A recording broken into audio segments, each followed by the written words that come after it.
Hello. Hello. Hello. Hi. Let's take a BTS real quick. All right. What's up? Hello, everybody, and welcome back to another episode of Unfinished, the podcast, the show, the moment, the yap sesh. Truly, it's Yes. everything. And we are joined by a special guest. Hi, I'm Star. I am a model slash influencer in the Kansas City area. Yup. I met AJ because I modeled for him. Yup. Model, photographer, creative of all Hell sorts, yeah. And today we are just going to be yapping about some thoughts, per usual. Crazy. More The so use of the word crazy thoughts was crazy. on the low. But yeah, what's been on your mind recently, Star? A lot of things have been on my mind.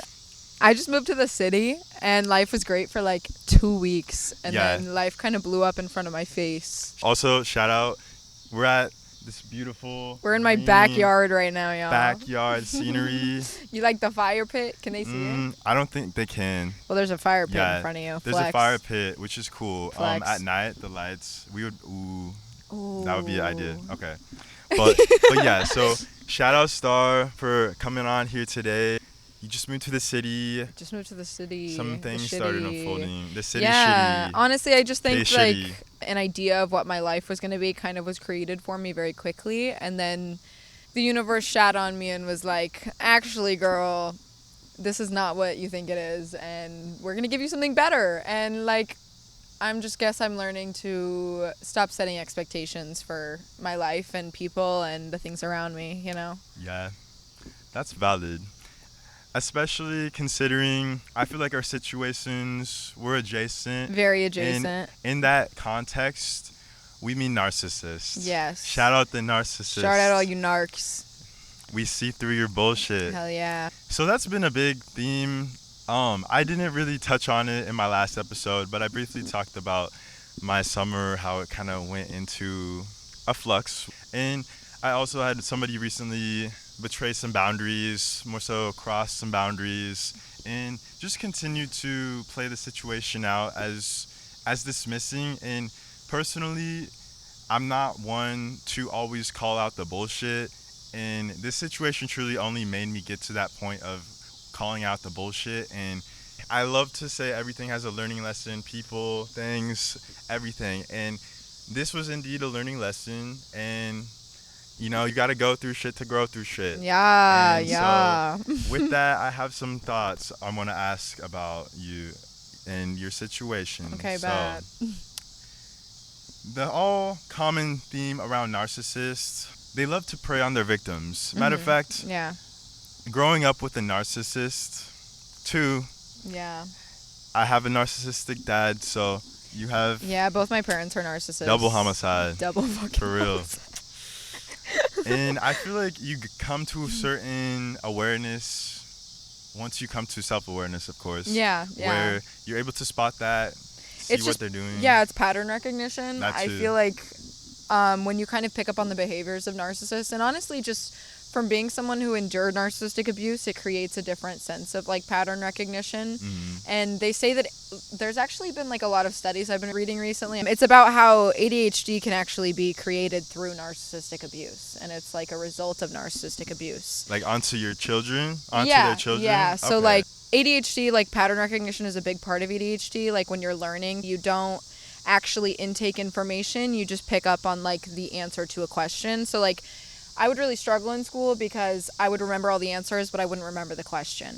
Okay. You know, like it's just I thought like the way to learn was to remember the answer, not learn what I'm actually needing to learn. You know, and that is what narcissism creates, is just the ability to pick up on that emotional behavior.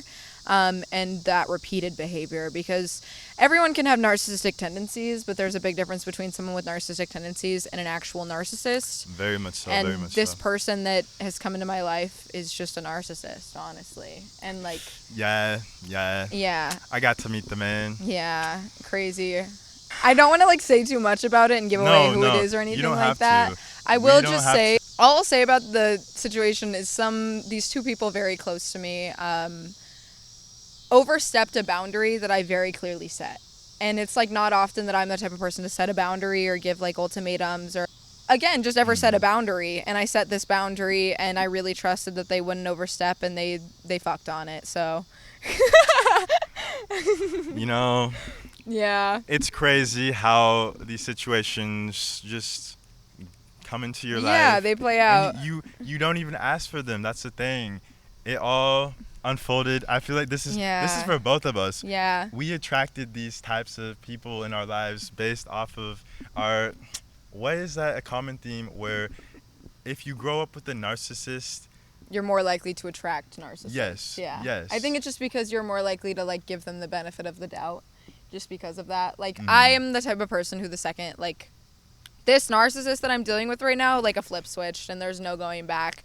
And I'm normally that type of person, and I think the whole time that I was trying to give him the benefit of the doubt was just me like not wanting to accept that like he's a narcissist, you know? Like you just want to give that person the benefit of the doubt because of the fact that we've met and dealt with so many narcissists, you know? Yeah, in a sense of just wanting what's best for people, being optimistic, kind of having a rose-colored lens approach to life. Yeah. You know, I feel like in that aspect, it can be, I don't actually want to normalize having rose-colored lens glasses on. It's not okay to be delusional, but sometimes it is. Like, be delusional with your dreams. Hello. Yeah. Be delusional with what you want in life. Hello. Yeah. But also, let's not be delusional in reality-based situations. Yes. Especially our surroundings, because that is where the problem easily comes into play. Hence the problem. Yeah.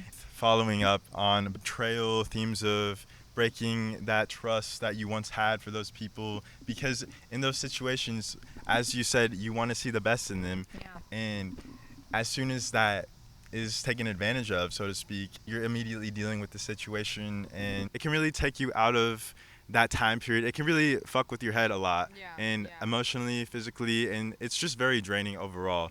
And so I guess I want to ask, how have you been dealing with that? What usually helps rebuild your betrayal trust? Honestly, I feel like today is the first time I felt like real clarity about how to deal with the situation. I knew immediately I didn't want to react with like any type of anger or upsetness toward them. I wanted to be able to control the situation as best as possible, and I tried really hard to not react in anger. So I've been taking the last few days to just give myself space and time and like a break from all of these, from feeling like I need to have an answer, I guess, because that's a good answer. It's a situation that I don't know how to deal with, you know? Like, I've never been put in such a terrible position. It's not rare that I trust somebody on the level that I did, and then they just, like, blatantly disrespect me and stab me in the back. And there's a difference between, like, doing something you didn't know would hurt someone's feelings and blatantly just knowing this would upset me and still doing it anyway, you know? And that's what this kind of situation is. Hence the boundaries being crossed. Yes, yeah. And I think I finally feel some clarity on, like, if I do, depending on the answer that I get when I have this conversation, like, if I do want to rekindle this connection, it's more just knowing it has to be at, like, a... That's the thing. Arm's length, you That's know? the thing. And it's all based on the response I get. Because I am the type of person who constantly tries to find a logical reason. I keep trying to make excuses for these people as to, like, why they would do this and why they would, like, blatantly go against what I asked. And there's no real answer. Sometimes people just do shitty things, and the best they can do is take accountability and be aware of the fact that they did that shitty thing. No matter how humiliating it is to take accountability, that's the best you can do in one of these situations when you're the like abuser in the situation, you know. It all depends on the reaction. As long as I get a good reaction, like, I'm sure we could rebuild our connection and friendship. I just don't know that it would take a really long time for me to get to the level of trust that I have. Yeah, because, like, that trust you once had, that was heartbreaking. And it's clear that there was, like, some amount of codependency that went into our relationship where it was almost like we were kind of relying on each other to ignore that, like, reality. And I just know that, like, it'll probably be an arm's length friendship for a long time before I can, like, fully feel the trust again, because, like, trust is not an easy thing to get from me. One of, like, my closest friends since I was a child, he always describes me as someone who I'm like glass behind a brick wall. You know, I like that analogy. Yeah. I feel like knowing you for the time I've known Star for a friendship level for like almost a year now. Yeah, Shout crazy. out. And you're very much, you have a don't fuck with me demeanor. Like, you don't take bullshit. And so for you to, like, accept these situations, especially go through these situations and, like, trying to navigate how are we going about these boundaries and like this betrayal too. I feel it's definitely Yeah. affected you a lot in this Yeah. situation given the It's just not scenery often and like I yeah. let people in on that level, you Mhm. know, and like that I feel that amount of like deep connection. And I think the crazy thing is our friendship was built on like the exact thing that broke it, you know? Yeah. Like it literally was Actually, built on that's the so fucking exact thing that crazy. broke it, and it's insane. That's like a full circle kind of envision right there. And, I'm and like, that just goes into the codependency of it all. Like instead yeah, of like codependency is not healthy, folks. it's not, and no matter what context, it's not Mm-mm. healthy. Like even if you think it can be, it's not. And I think that's like what I started to realize. And like Mhm.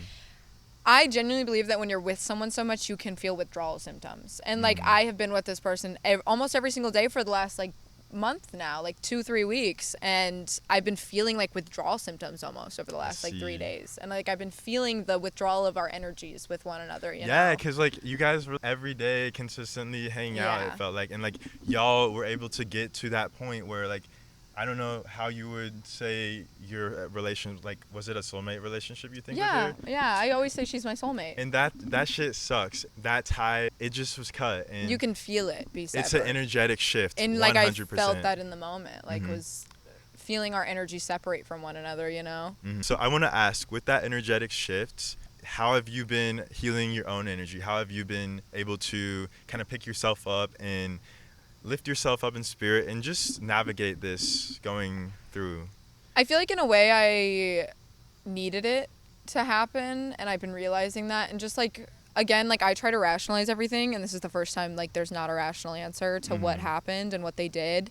And I've just been kind of learning to That's accept. humans for you, Yeah, for and that's real. what I've just been learning to accept. Like sometimes there's not a fucking answer, like Mhm. at all. There's not, and like I so badly just wanted to find a way out and to like ignore the situation. And I realized that like the best I can do is like pick myself up back up and Yeah. have my own back. And I think with this connection specifically, like the person that offended me, I feel like I codependently felt like she was the only person that I was allowed to like have this connection with, you know, this type of like best friend connection. Mhm. And it's not that like she ever made me feel that way. It's just because she was the only person I ever felt comfortable with on that level.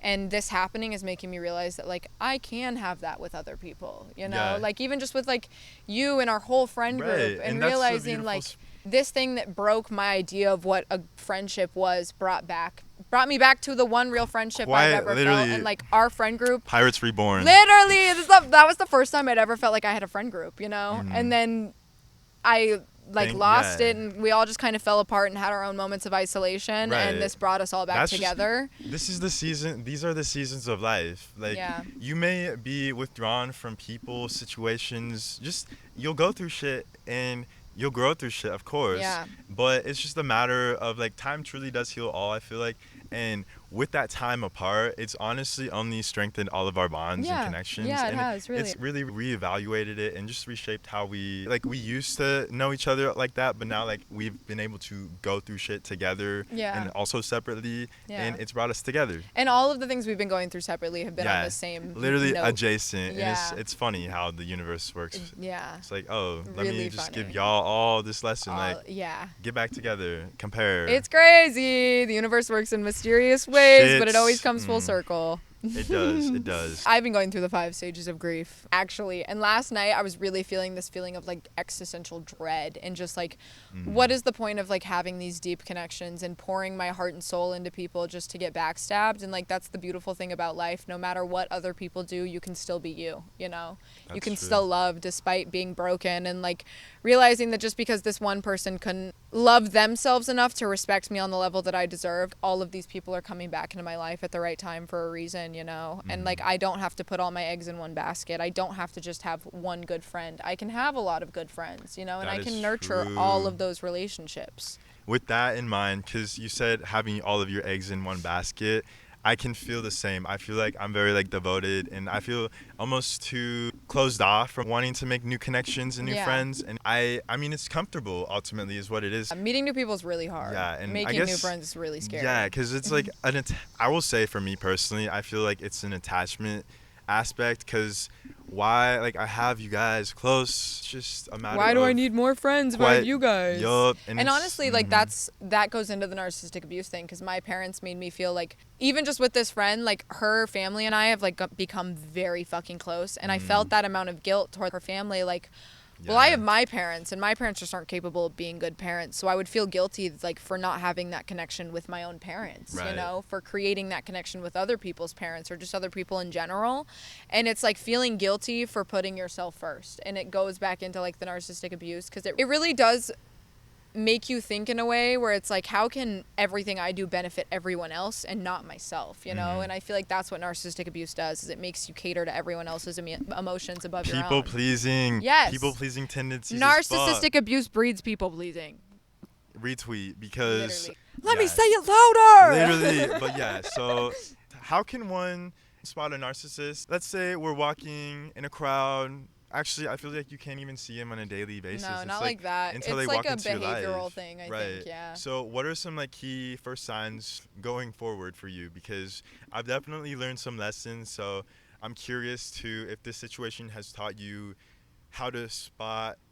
I feel like I have a really bad habit of just getting close to people, like based off of my first initial opinion I created, impression, yeah. And I base a lot of about people off of my first impression, which I feel like is a natural thing for all of us humans to do, and I shouldn't do that, you know, like. Because who are we to like not see the good in people? And I think shit. exactly, and I got really attached to this good idea of who I thought this person was, and then he turned out to be a covert narcissist.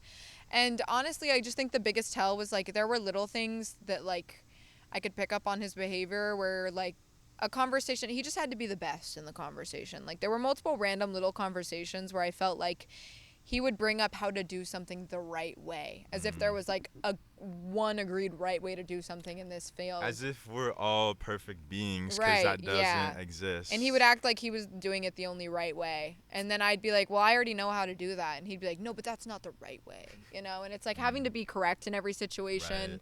Wanting to, and like he also was just a pathological liar, like so badly a pathological liar. And I feel like this individual knew how to navigate our friend group, essentially. Yeah. And that's what happened. Yeah, and that's what he did. He created a narrative to get me against all of my other friends, essentially. Like, because they had realized everything about him before I did, and also didn't feel comfortable coming to me because of the fact that I, you know, had become so close with him already.